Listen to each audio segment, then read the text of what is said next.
नमस्कार, राधे राधे मित्रों। आप सभी कैसे हैं? उम्मीद करती हूँ आप लोग बहुत मस्त और ज़बरदस्त होंगे और आपकी पढ़ाई भी बहुत अच्छे से चल रही होगी। तो आइए हम मित्रों पढ़ते हैं और इस चैप्टर को भी समाप्त करते हैं। इस लेक्चर के बाद अगले लेक्चर में हम मिलते हैं इसके सब्जेक्टिव और ऑब्जेक्टिव क्वेश्चन।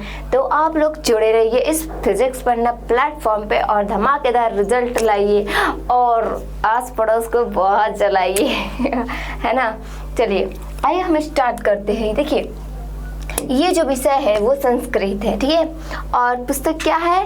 पीयूषम, ठीक है। अब देखिए पीयूषम जो संस्कृत का विषय है वो क्या नाम है बाबू? कडस्य दानवीरता। कडस्य दानवीरता में हमने फर्स्ट और सेकेंड जो अर्थ है उसको समझ चुके थे। अब हम चलते हैं तीसरा, शुक्र सहर्षम ददातु ददात ददातु डॉट डॉट डॉट वार्येतुम। अर्थ होगा इंद्र प्रसन्नता पूर्वक कहते हैं। अब इंद्र क्या है बाबू? खुश हो जाते हैं और प्रसन्नता पूर्वक कहते हैं। प्रसन्नता पूर्वक कहते हैं क्या कि मुझे दे दीजिए, क्या कर दीजिए? दे दीजिए।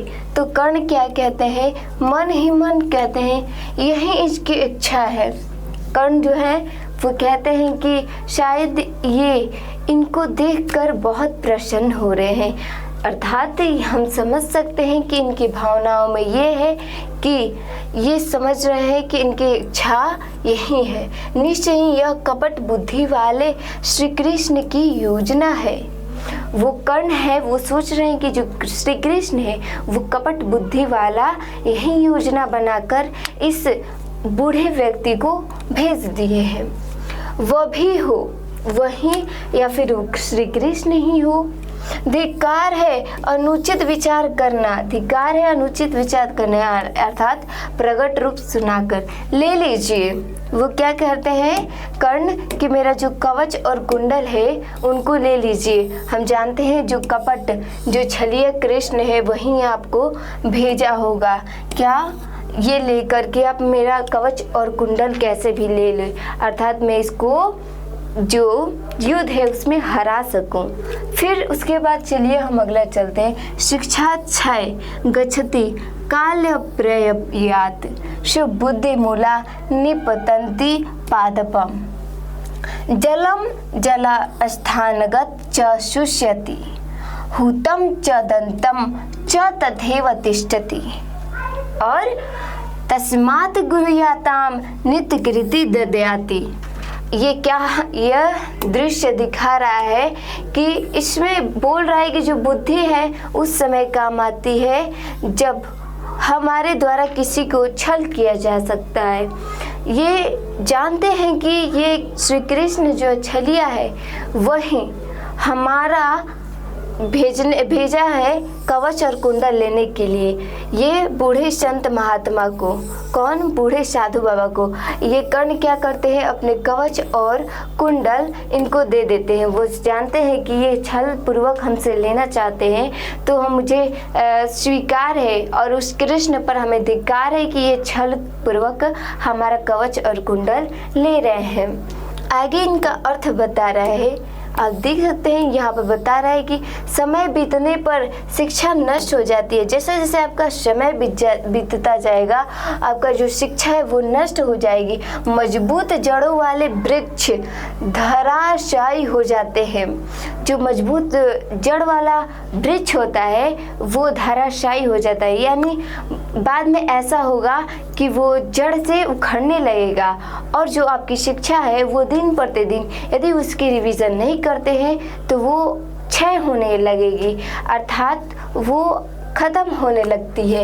एक स्थान से दूसरे स्थान अर्थात नदी तालाबों में गया हुआ जल सूख जाता है, लेकिन किया गया हवन दान रूपी पुण्य सदा स्थिर रहती है। जो आप पुण्य करते हैं, दान करते हैं, वो सब आपका स्थिर रहेगा। जो नदियां हैं, तालाब है, ये सब है जो बह बह कर चली जाएंगी एक स्थान से दूसरे स्थान तक।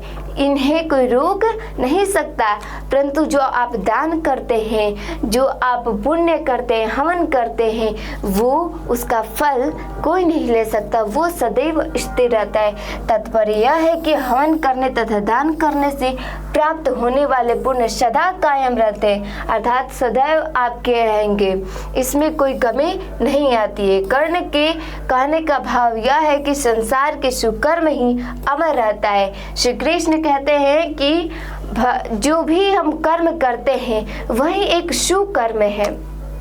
आप जैसा कर्म करिएगा वही आपके न रहने के बाद अमर रूपी स्वरूप रहेगा। यदि आप इस समय जो भी कार्य कर रहे हैं, पुण्य कर रहे हैं या फिर हवन कर रहे हैं या फिर कुछ ऐसा कार्य कर रहे हैं जिससे आपके आने वाले भविष्य में एक अमर में नाम लिखा है, जो आपके न रहने पर भी ये लोग आपका गुणगान गाए, वो होता है सुकर्म। इसका कभी नाश नहीं होता है। जो कर्म करते हैं, जो अच्छा वाला कर्म करते हैं, वो कभी नाश यानी ह्रास खत्म नहीं होता। इसके अतिरिक्त अन्य सारी वस्तुएं नष्ट हो जाती है, सिर्फ कृति यह अमिट होती है।